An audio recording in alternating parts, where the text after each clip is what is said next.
Tom, thanks for joining us. Sean, so great to be here, man. It's so great. Great to have you here. I cannot wait to hear what you have to say about this topic, because I know you're incredibly smart. Wow. You do all of your research. You can back up everything you say with research. You're a clinical nutritionist. Yep. You're a speaker. You're a teacher. You're the author of The Elimination Diet, a book I totally loved. Off camera, we were talking. Yeah. And there was a quote from Walter Minion that you... Walter Crinion that you said. What was it? Well, it was interesting, Sean. You know, I have had some conversations with Walter in the past about how chemicals are altering mitochondrial function. So one of the key things that we're seeing behind, many of the diseases we have today, whether it's type 2 diabetes, obesity, inflammatory conditions of the skin, it's mitochondrial related in one way, shape, or form. So I was like, man, what's up? Like, why are we seeing this drastic rise in disease? The only thing that I can correlate with it is the drastic rise in chemical use that we have in our society right now. You know, we have chemical companies bragging in their stock reports that they were able to produce 750 million pounds of BPA more in the year 2012 alone, for example. And we see these drastic rises. You know, we're up to 74 billion pounds of chemicals that are being imported or produced in the United States every single day. That's from American Academy of Pediatrics. So you're like, wow, okay. Is it possible then that the rise in chemicals could be associated with the rise in many of the chronic diseases we're seeing today? And so I was asking the question to Walter, basically, you know, is this what's going on? Is it the mitochondrial disruption by chemicals? And he says, that's the one thing across the board. When we look at each one of the chemicals, as a person who's concerned about environmental toxicology, he says, I look at these chemicals and each and every one of them has some sort of component of degrading mitochondrial function. So whether it's in the electron transport chain, complex 1, complex 2, or whether it's in the Krebs cycle or intermediates or cofactors. So I was like, wow, you know, that's interesting. You know, I wonder if that hypothesis would stick to the wall if we threw it. Let's go down to the basics. What is the mitochondria? Yeah, absolutely. It's the energy powerhouse of the cell. What does that mean? What it means is it's where you take in your outside sources of fuel, your carbohydrates, your amino acids, you take in your fatty acids, and you turn them into what would be considered cellular currency, something called adenosine triphosphate, or ATP. So it's the powerhouse. Good. So it takes in the nutrients and makes energy out of them. Absolutely. Okay, pretty simple. Now, what would oxidative stress be, and how does it impact the mitochondria? Great, good question. Oxidative stress basically means destabilization, stealing of an electron from the outer orbital of a compound. So let's say you had alpha-lipoic acid. And alpha-lipoic acid normally has a very generous ability to give somebody an electron. Well, when it gives somebody an electron, it's missing an electron, okay? Now, alpha-lipoic acid doesn't behave badly when it's missing an electron. But if you have a toxic, some benzene compound from cigarette smoke, for example, right, and you're missing an electron, that substance will circulate around the body and it will find a tissue and it will steal an electron from that substance. And in doing so, it causes instability. So what I like to say, it's like that neighbor, right? The neighbor who's always calling you up and saying, hey, can I borrow your lawnmower? Hey, can I borrow $50? Hey, you know, they're constantly taking. They're always unstable. There's something wrong. They've never really had that grounded presence, right? And then there's the antioxidant people, you know. It's like, hey, how can I help you? You know, hey, I noticed your lawn hasn't been cut. Can I mow your lawn for you? You know, there's people who are offering generosity. They're giving. So basically, oxidative stress means there are too many environmental people or constituents in your cell that are stealing all the time these electrons. They destabilize. Okay, so they steal electrons, and the antioxidants give an electron? Absolutely. Okay, so it's the other way around. Okay, gotcha. Now, real quick, before we talk about what oxidative stress has to do with depression, what are some of the primary causes for oxidation or oxidative stress? Oh my gosh, you name it, man. So what you can do is you can cause oxidative stress by exciting the immune system. So sometimes the immune cells will go around and attack constituents, let's say harmed cells, or let's say bacterial invaders. And they will actually use something called myeloperoxidase. They'll actually form oxidants in order to combat that particular damage or that particular organism. So you can actually form radicals, it's what they call free radicals, that are unstable and steal electrons by activating the immune system constantly. So inflammation itself can cause that. Okay. If you don't have enough of the antioxidants around, you can destabilize in so many different ways. My gosh, any chemical that comes in that can pull off an electron, mercury, for example, is a known toxin that everybody knows about. Oh, it can rob really, really quickly, destabilize a cell and form free radicals. Okay. So, absolutely. So the immune system can do it. Chemicals can do it. You got poor digestion that can do it as well. Poor diet. Think about that for a second. Digestion is the key for activating the inflammatory response, for activating the immune cells. You have over 70% of your immune cells in your intestinal tract. So all you have to do is excite them, and then they'll secrete those inflammatory cytokines, which will then end up next stop in the liver, activating the Kupffer cells there, and the next stop after that in the brain, activating the microglia and opening up the blood-brain barrier. We now see there's a tight association with intestinal permeability and blood-brain barrier permeability. Yeah, we've had a few speakers talk about that one. Yeah. Poor diet, smoking tobacco, things of that sort, all cause oxidative stress. Okay, now what does the oxidative stress have to do with depression? So many different ways. Okay. Let's take a simple one that everybody will understand. Let's take, for example, tryptophan metabolism. So many people, when they're depressed, they'll take something called an SSRI, right? A selective serotonin reuptake inhibitor. And this is to keep serotonin around in the synapse longer, so you will actually have activation from serotonin, the feel-good neurotransmitter, right? Well, that feel-good neurotransmitter has to be made from something. There are building blocks for serotonin. The prime building block is tryptophan. Tryptophan, the least common amino acid in the human body. You're lucky if you're getting 1.5 grams a day. It's tough to have it around. So you really want to be efficient at turning tryptophan into things that you need for proper mood, like 5-HTP and serotonin. But guess what? The first step in the metabolic process, the biochemical step from taking tryptophan into 5-HTP, needs a cofactor. Okay. And that cofactor is called tetrahydrobiopterin. And this tetrahydrobiopterin, or BH4, interestingly enough, if you try and go buy it from a supplement company, you're going to have a tough time. Because BH4 is incredibly oxidant sensitive. It's so hard to stabilize that if you were to purchase that supplement, it'd be extremely expensive. They'd have to nitrogen pack it and put it in some sort of freezer container to get it to you. It's that unstable. It's very prone to oxidative stress. Very prone to oxidative stress. I mean, you can just flick it, look at it the wrong way, and all of a sudden, boom, it's donated its electrons somewhere else, and now it's in a form that it cannot help tryptophan go to 5-hydroxytryptophan. Okay. And interestingly enough, it's not just tryptophan in that process with BH4. The dopaminergic pathway, phenylalanine to tyrosine and tyrosine to dopa, also needs this cofactor, this BH4 cofactor, that's incredibly oxidant sensitive. So dopamine is known as the reward neurotransmitter. You feel accomplished in life. You feel secure with yourself. So now you're not happy, you're not secure, you're more likely to have depressive type symptoms. Okay, so I want to make sure everybody understands that. So we want serotonin to make us nice and happy, but in order to get it, we need tryptophan.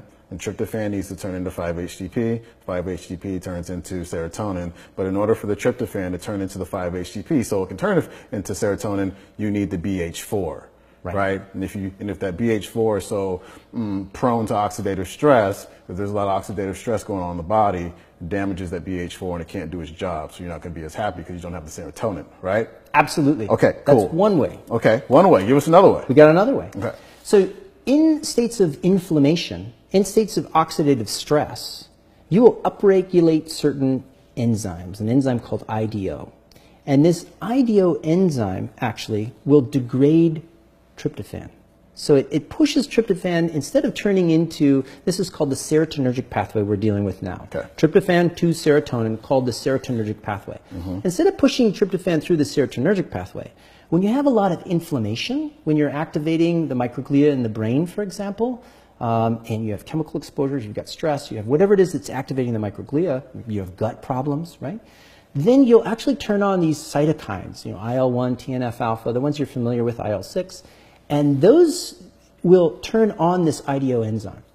And this IDO enzyme then will, instead of taking tryptophan to serotonin, will take tryptophan down this kynurenine pathway. And the kynurenine pathway can actually end up producing something called quinolinate, or quinolinic acid. And this quinolinic acid, interestingly enough, is a toxin. It's neurotoxic. So you can have inflammation and you can produce a toxin. it actually binds to a very excitatory receptor in the brain called NMDA, and it can lead to anxious and depressive type symptoms. So you don't want to have too much inflammation around. You don't want to have too many inflammatory cytokines in the brain. Cytokines produce inflammation? Cytokines can activate enzymes. The enzymes can break down the actual tryptophan in this case.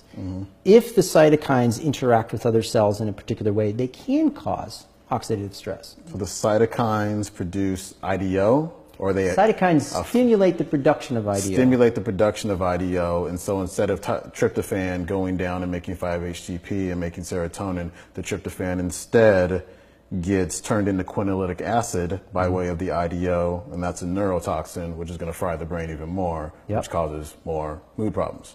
Absolutely. Now, there's one more factor. Okay, bring it. Okay. This is fascinating, really. Yeah. I saw this in the 50s, orthomolecular psychiatry, right? Abram Hoffer and Linus Pauling and whatnot. They were looking at the nicotinic acid. They were looking at niacin. And they were looking at how when a person was insufficient in niacin, actually, they will rob the body of tryptophan. It's fascinating, but that same kynurenine pathway, instead of producing quinolytic acid, can also produce niacin. So if somebody has a B3, vitamin B3, and niacin insufficiency, they'll use 60 milligrams of tryptophan to make 1 milligram of niacin. So if you have a niacin insufficiency, you can also rob this tryptophan. So, you know, you've got quite a few strikes against tryptophan here. You want to make sure you don't have oxidative stress so tryptophan can go where it needs to go. How common is that, a niacin or a B3 deficiency? Unfortunately, these days it's gaining in popularity, but it would depend on the person and their dietary intake and their symptomology. But I would say I'm seeing about 10-15% of my population benefits from niacin supplementation. Nice. You were telling me something off camera about the genetics of it all in MTHFR. Do you want to talk about that? Oh, sure. So there's an interesting component here, right, where a lot of people are looking at SAMe, right, S-adenosylmethionine. And what is that?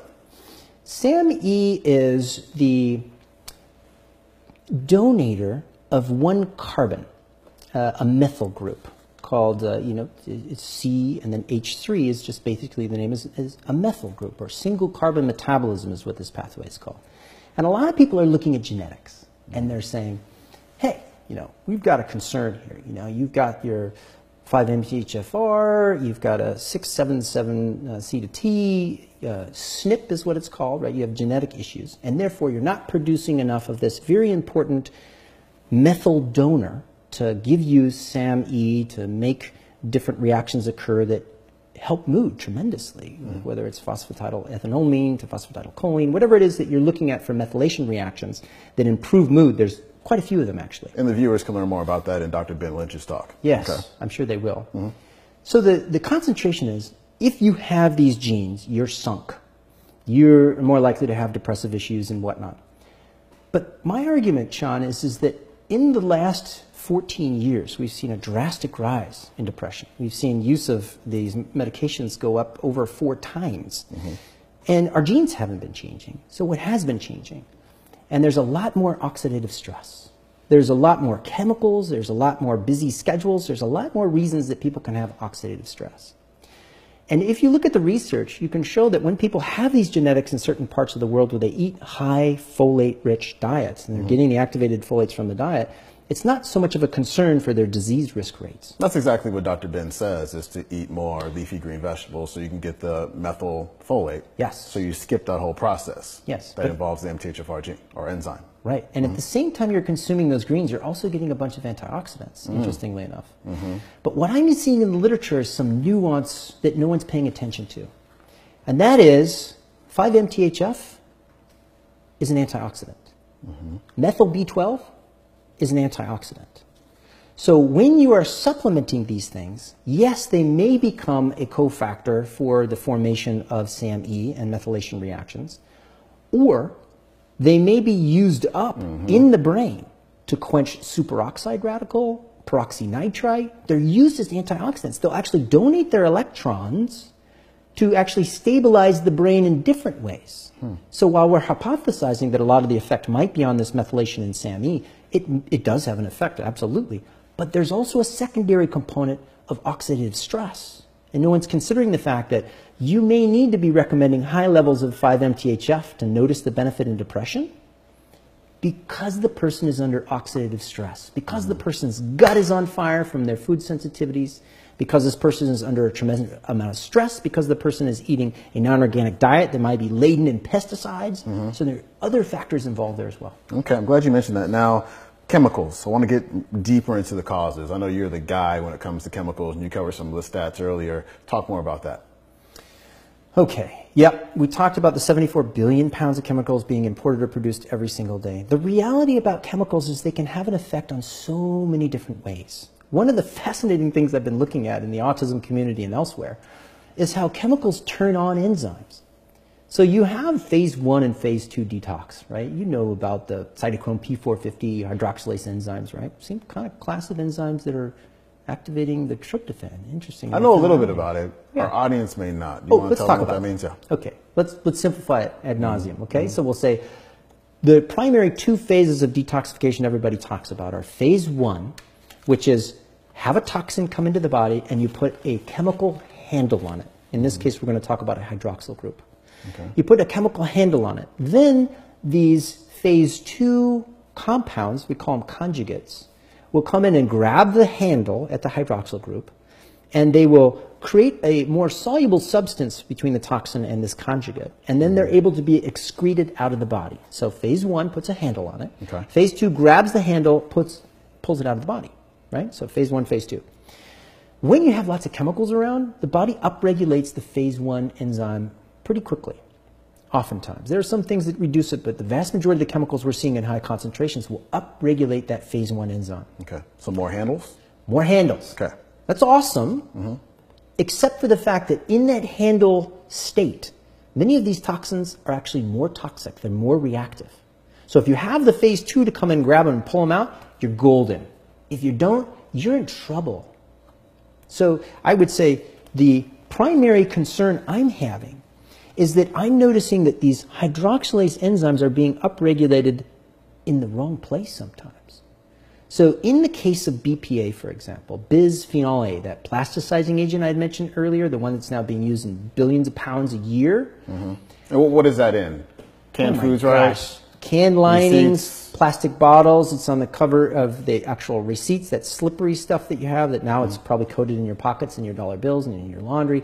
It's everywhere. Plastic packaging, oftentimes meats will come in plastic and will migrate. So yes, you can actually reduce your BPA exposure on a daily basis by eating something called a fresh food diet, where you don't have any canned foods, bottle foods, you don't cook in plasticware, and you don't eat anything that's wrapped in plastic. You can reduce BPA by over 50%. So it's phenomenal. Yeah, so BPA, plasticizing agent.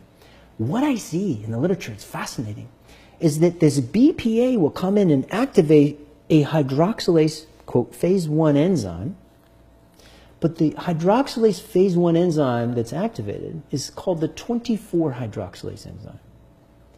And unfortunately, it's very reactive in something that you and I love to have around called vitamin D.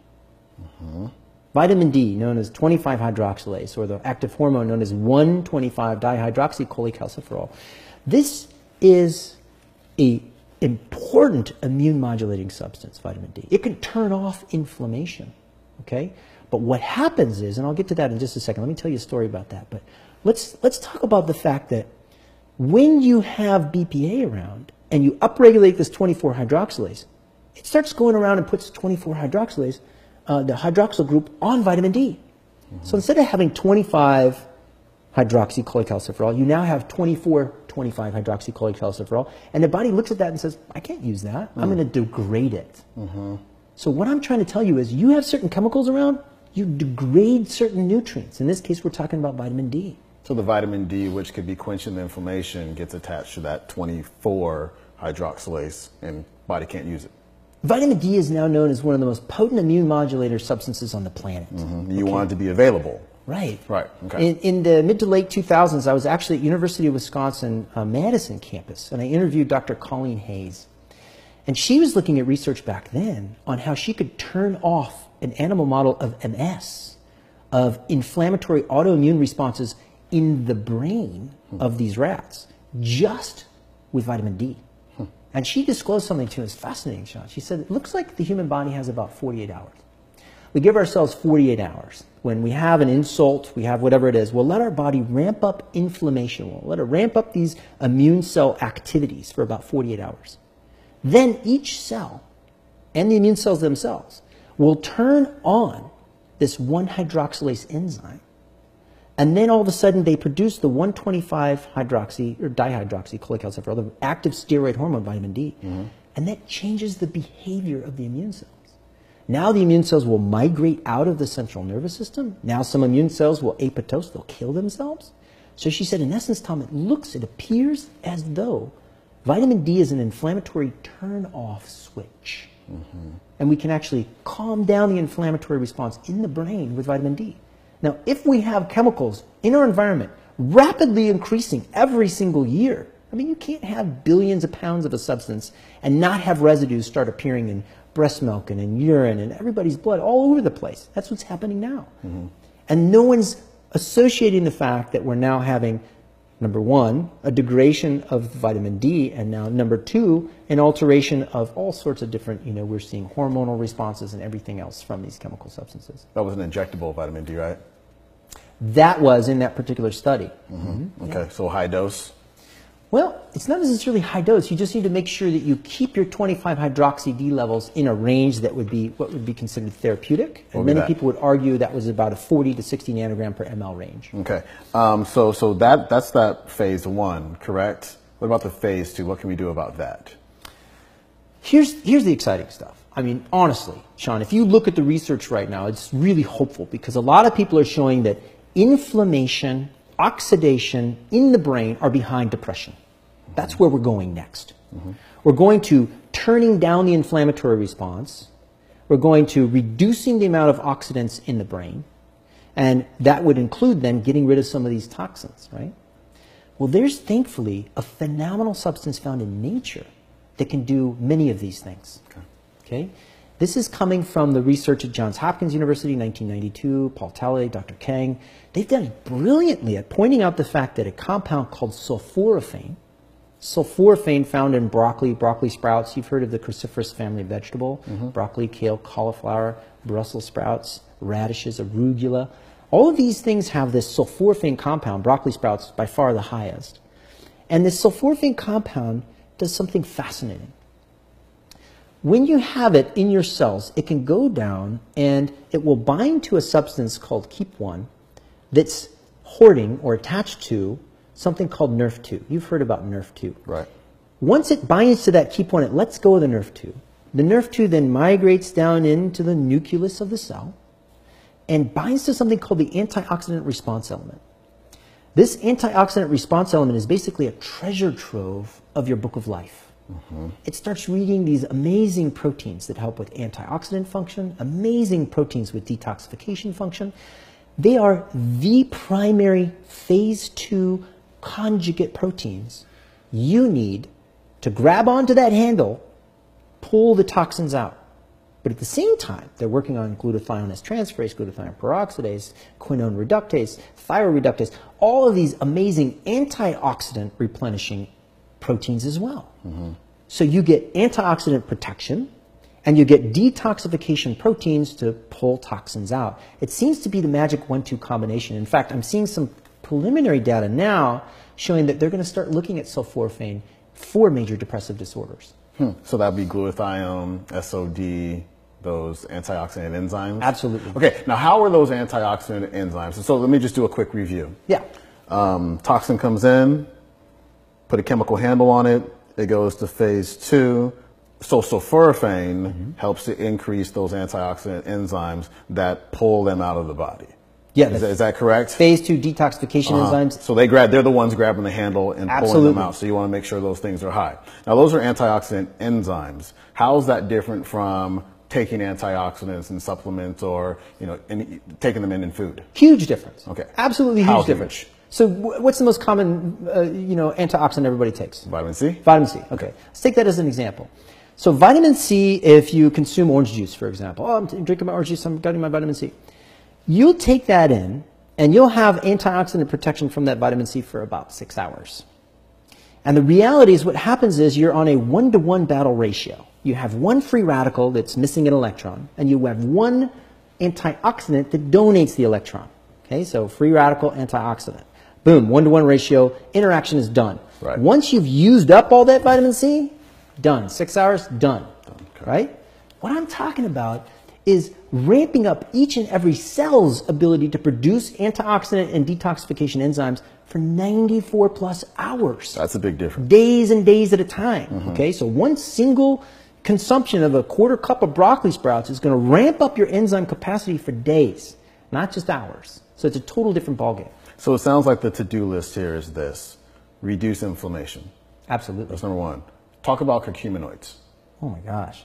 So the data on curcuminoids is just rock solid, man. In fact, if you were to have the magic 1-2 punch, I would be doing curcuminoids and sulforaphane. In fact, you can see that in the literature. It's phenomenal for cutting down on cancer and other things. But we should be looking at depression for these things. We're now seeing the definitions are oxidative inflammatory disorders in the brain. So why in the world, why are we looking at that? Because it makes a huge difference in my clients. But my gosh, there are these curcuminoid compounds that we know. Some of them have better absorption than others. And they will knock out NF-kappa B, the primary master switch of the inflammatory response. In fact, there was a recent study that was comparing acetaminophen with the Mariva, which is a specific curcuminoid compound. And my gosh, you know, is almost an identical similarity in reducing pain. So you can actually reduce pain with this as well. So what are the curcuminoids? Turmeric? So the curcuminoids are actually extractives from turmeric. So turmeric is the mother base, and then you extract the curcuminoids out that have the very potent anti-inflammatory NF-kappa B inhibiting compounds. So if somebody wanted to get more in their diet, what would they eat? That's what I'm getting at. Oh, excellent. Well, curries. Okay. Absolutely. And if you have that curry with a little bit of coconut milk, like traditionally eaten, and then some peppers on top of that, the regular black pepper, it will increase the absorption of some of these curcuminoids. Gotcha. So reduce inflammation by getting more curcuminoids in your diet or through supplementation. Reduce oxidative stress by way of taking in more sulforaphane. Okay. What are the sources of sulforaphane? Sulforaphane primarily comes from the cruciferous family of vegetables. So broccoli, cauliflower, cabbage, kale, Brussels sprouts, arugula, radishes. One of the highest sources, though, are broccoli sprouts. I love that. I have a video on my website. People can check it out. But I love growing broccoli sprouts in my kitchen. I love sharing those with people because really it takes very little. Quarter cup a day, phenomenal changes. That was a TED Talk, right? I did do a TED Talk on broccoli, the DNA whisperer. Yeah. Check that one out. How much would it help to get more sunlight to increase your vitamin D? Oh, wait, tremendously. Absolutely tremendously. So the interesting piece is everybody was thinking that it was seasonal affective disorder. They thought, you know, when you give people the supplemental vitamin D or you recommend sun exposure, your mood improves across the board. And everybody's like, oh, well, maybe it's the sunlight and you're affecting neurotransmitter function through the retina. Yes, that's part of the equation. But you're also modulating the inflammatory response in the brain. And when you modulate that inflammatory response, you reduce the radicals, you increase the production of some of the beneficial neurotransmitters. What if you live, here somewhere like in Seattle where you don't get a lot of sunlight? Supplement with vitamin D? Should Absolutely, you get tested first and supplementation find of out what your vitamin D. levels are? You know, grassrootshealth.org, I don't know if you've been to that website, but it's pretty phenomenal. It's Carol Bagerly. She had breast cancer. She did a bunch of research, realized that you can reduce cancer rates with adequate vitamin D because it changes immune function, right? So she said, wow, I'm going to have this research paper written on this eventually. I'm going to bring in as many people as I can, test their vitamin D levels, and then I'm going to tell them where they stand in the general populace, how much supplementation they need to get to the ideal levels.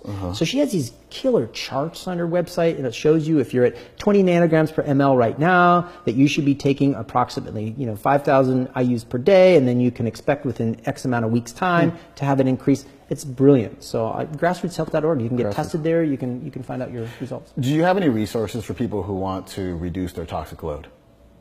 Oh my gosh, you kidding? Resources? Well, EWG is awesome. So in the environmental working group, they have a lot of different things on cosmetics. They talk about what's going on in the house. They talk about a lot of different things. So, the Clean 15, the Dirty Dozen, that comes from the environmental working group. Yep. We're doing podcasts. We're doing all sorts of different information on our website as well. So we're happy to share that. I honestly think that health for the future is going to be related tightly to how much toxic exposure we're having and how much we're not. We see that in China, right, with the air pollution. the radical rise in disease. It's shocking to me what you can get. You'll get increased depression, anxiety, autism. You're having all these cardiovascular diseases and disorders because of the pollution. So I think looking at toxins really is kind of the medicine of the future. Okay. And of course, eat real food, right? Organic food. Are you kidding me? Eating real food's the way to go. If you're eating organic, real foods, you get so many signaling molecules from it that will change your gene expression and your inflammatory response. I dig it. You were also talking off camera about brainwashing and sleep. Why is that important? Man, I think it's fascinating, right? There's research that's just coming out. It's saying, like, you know, why in the world? Like, humans don't have claws. We don't have these sharp teeth. We don't have real sharp hearing like some of the animal kingdom. And yet we knock ourselves out for like 8 hours a night and we leave ourselves susceptible to prey. Like, why evolutionarily would we choose to get knocked out? So they're trying to find these reasons. And it turns out that when we're in those deep states of sleep, you know, the delta sleep and whatnot, we'll actually start to wash our brains. We actually take some of our circulatory channels and shut them down for blood and whatnot, and we'll open up these fluid channels around the neurons, and we'll actually flush out things that have been accumulating there. Toxins, for example, things like beta amyloid plaques, actually. They're seeing that Alzheimer's disease risk is now reduced based on sleep, and now they know why, because we have it's like a car wash. At nighttime, we shut our brain down so we can brainwash. Does it have to be nighttime? What if someone sleeps during the day? They have a Well, if you sleep during the day, the importance is the deep sleep. So if you're working with your melatonin cycles and you're getting deep sleep, that's fine. But if you're not, you know, that's the problem. I mean, some people are having constant excitatory signals in their brain because of oxidative stress, because of excessive quinolinic acid, and they're getting this wired and tired mode. You know, they get sleep, but they don't feel rested. So yeah, it's letting go of those excitatory signals and getting really deep down into the sleep. I feel like we kind of flew through this. Yeah, man. Anything else you want to talk about?